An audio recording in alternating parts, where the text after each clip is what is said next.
இன்னைக்கு உனக்கு கொடுத்துத்தான் ஆகணும் என்கிற நிலை. நீ ஓரங்கட்ட பார்த்தாலும் ஒதுக்க பார்த்தாலும் நாங்களே மையம் என்பதை தீர்மானிப்போம்.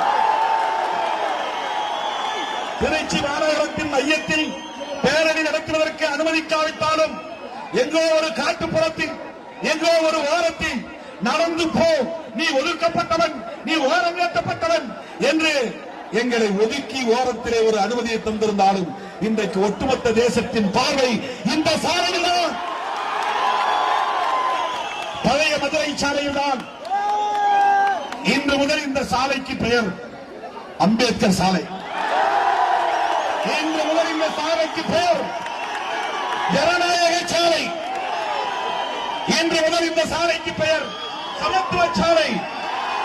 இன்று முதல் இந்த சாலைக்கு பெயர் சமூக நீதி சாலை. இன்று முதல் இந்த சாலைக்கு பெயர் சிறுத்தைகளின் சாலை. 12 மணியிலிருந்து இப்போது 6 மணி நேரம், 6 மணி நேரம் இந்த சாலை சிறுத்தைகளின் கட்டுப்பாட்டில் இருக்கிறது. இன்னும் எத்தனை மணி நேரம் ஆகும் என்று தெரியாது. நாங்கள் விடைபெறுகிற வரை தோழர்களே, அரசமைப்பு சட்டம் தான் அடியை மேலாக்கி இருக்கிறது, மேலை கீழாக்கி கொண்டிருக்கிறது. நாங்கள் உயர்ந்த சாதி, பிரம்மனுடைய தலையிலே பிறந்த சாதி என்றெல்லாம் பெருமை பெற்றுக் கொண்டவர்கள் எல்லாம் தோளிலே பிறந்தவர்கள். கொஞ்சம் அமைதி காக்க வேண்டும்.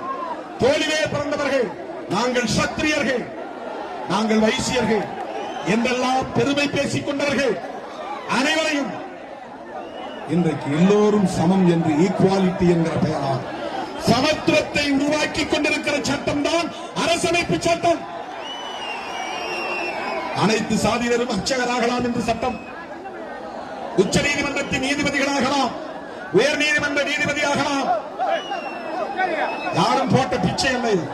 அரசமைப்பு சட்டம் தந்த வாய்ப்பில் தாழ்த்தப்பட்டவர்கள் நீதிபதியானது யாரும் போட்ட பிச்சை அல்ல.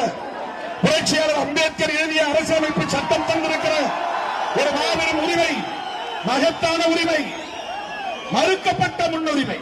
மறுக்கப்பட்ட உரிமை திரும்ப எல்லாம் தலைகீழ மாறிட்டு இன்னைக்கு அவன் கவலையெல்லாம் என்னன்னா, யாரெல்லாம் கீழ்சாதின்னு சொல்லி வச்சோமோ அவெல்லாம் இன்னைக்கு மேல வந்து முன்னால நின்று எதிர்த்து பேசுறான்.